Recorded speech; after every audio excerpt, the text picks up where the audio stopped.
హనుమంతుడు సాక్షాత్తు రుద్రాంశ సంభూతుడు, వాయుపుత్రుడు. హనుమంతుడు అంటే మనకు వెంటనే గుర్తొచ్చేది అపారమైన భక్తి మరియు ఆయన అపారమైన బలం. కానీ ఆయనకి ఈ అపారమైన ఆధ్యాత్మిక శక్తులు కూడా ఉన్నాయి. అవే అష్టసిద్ధులు.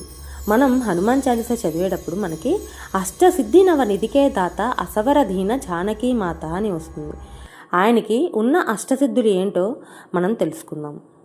అష్టసిద్ధులు ముందుగా అనిమాసిద్ధి, మహిమాసిద్ధి, గరిమాసిద్ధి, లగిమాసిద్ధి, ప్రాప్తి సిద్ధి, ప్రాకామ్య సిద్ధి, ఇషిత్వ సిద్ధి, వశిత్వ సిద్ధి. ఇవి అష్టసిద్ధులు. మనం రామాయణాన్ని పరిశీలించినట్లయితే కనుక హనుమంతుడు తన అష్టసిద్ధులను కూడా రామాయణంలో ఉపయోగించారు. ఏ ఏ సందర్భాల్లో ఏ ఏ ఘట్టాల్లో ఈ అష్టసిద్ధులను ఉపయోగించారో ఇక్కడ మనం వివరంగా తెలుసుకుందాం. మొదటిది అనిమాసిద్ధి. అంటే ఏంటంటే హనుమంతుడు సముద్రాన్ని దాటి లంకలో ప్రవేశించిన సమయంలో మనకి ఆయన ఈ అనిమాసిద్ధిని ప్రయోగించారు. అపారమైన బలం ఉన్న శత్రువు కోటలోకి ప్రవేశించేటప్పుడు తెలివితేటలతో తనను తాను చిన్నదిగా చేసుకోవడం ఆయన వినమ్రతకు అలాగే సమయస్ఫూర్తికి నిదర్శనం. ఈ అనిమాసిద్ధి అంటే ఏంటంటే సూక్ష్మ రూపాన్ని ధరించడం. లంకా నగరం చుట్టూ ఉన్న రక్షణ కవచాన్ని కాపలాగా ఉన్న లంకిణిని తప్పించుకోవడానికి హనుమంతుడు తన శరీరాన్ని ఒక చిన్న దోమ లేదా పిల్లి పరిమాణంలోకి మార్చుకున్నాడు. ఆయన ఈ సమయంలో తన అనిమాసిద్ధిని ఉపయోగించారు. అలాగే రెండవది మహిమాసిద్ధి, అంటే విశ్వరూపాన్ని చూపించడం.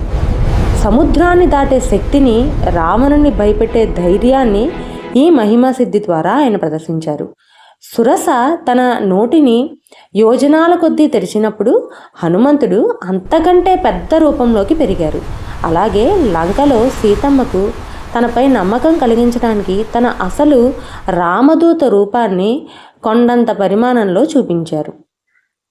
ఇక మూడవది గరిమాసిద్ధి, అంటే అచంచలమైన బరువు. పర్వతం అంతా బరువుగా మారి శత్రువుల శక్తిని తృణీకరించడం ఈ సిద్ధి విశేషం. వానర వీరులు తమ బరువును పెంచుకునేటప్పుడు వారిని కదిల్చడం అసాధ్యంగా మారుతుంది. రావణుడి సభలో హనుమంతుడు తన స్థానాన్ని స్థిరంగా ఉంచుకున్నప్పుడు రాక్షసులు ఎంత ప్రయత్నించినా సరే ఆయన్ని కొంచెం కూడా కదిల్చలేకపోయారు. అలాగే భీముని గర్వాన్ని అంచే సమయంలో మహాభారతంలో కూడా ఈ సిద్ధి మనం చూడొచ్చు. ఇక నాలుగవది లగిమా సిద్ధి, అంటే గాలి కంటే తేలికగా మారిపోవడం అన్నమాట. అంత పెద్ద శరీరాన్ని మోస్తూ ఆకాశంలో గాలి కంటే వేగంగా తేలికగా ప్రయాణించడానికి ఈ సిద్ధిని ఉపయోగించారు. కొండను చేత్తో పట్టుకుని వస్తున్న ఆయనకు ఆ బరువు తెలియలేదు. అంటే ఆయన ఈ లగిమా సిద్ధిని ఉపయోగించారు. అలాగే సముద్రం మీద ఎగిరి వెళ్ళేటప్పుడు కూడా, మరియు సంజీవని పర్వతాన్ని తెచ్చేటప్పుడు, అలాగే రావణాసురుడి చివరి కుమారుణ్ణి గాలిలో తిప్పి ఆయనతో యుద్ధం చేసేటప్పుడు కూడా ఆయన ఈ లగిమా సిద్ధిని ఉపయోగించారు. ఇక ఐదవది ప్రాప్తి సిద్ధి, అంటే సర్వ వ్యాపకత్వం అన్నమాట. ఈ సిద్ధి వల్ల హనుమంతుడు ఏ వస్తువులోనైనా ఏ ప్రదేశాన్నైనా సులభంగా చేరుకోగలరు. పక్షులు జంతువుల భాషను అర్థం చేసుకున్నారు. సీతమ్మ జాడను కనిపెట్టడంలో ఈ జ్ఞానం ఆయన ఉపయోగించారు. అశోకవనంలో సీతను కనిపెట్టారు. అలాగే ఆయన ప్రకృతిని కూడా తన ఆధీనంలోకి తెచ్చుకున్నారు. తన తోకకు నిప్పు అంటించినప్పుడు ఆ వేడిని సైతం చల్లార్చుకోగలిగారు. అలాగే అశోకవనం మొత్తం దహనం అయితే అయిపోయింది, కానీ సీతమ్మ కూర్చున్న చెట్టుకు మాత్రం ఏమీ అవ్వలేదు. ఇక ఆరవది ప్రాకామ్య సిద్ధి, అంటే కోరుకున్న రూపాన్ని ధరించడం. సుగ్రీవుని ఆజ్ఞ మేరకు రామలక్ష్మణులు ఎవరో తెలుసుకోవడానికి హనుమంతుడు ఒక బ్రాహ్మడి రూపంలో వెళ్ళారు. అలాగే లంకలో ఎవ్వరికీ అనుమానం రాకుండా వివిధ రూపాలను ధరించారు. లంకా ప్రవేశం చేసేటప్పుడు చిన్న పిల్లి రూపంలో ఆయన ధరించారు. అప్పుడు ఆయన ఈ ప్రాకామ్య సిద్ధిని ఉపయోగించారు. ఏడవది ఈశిత్వ సిద్ధి, అంటే ప్రకృతిపై అధికారం.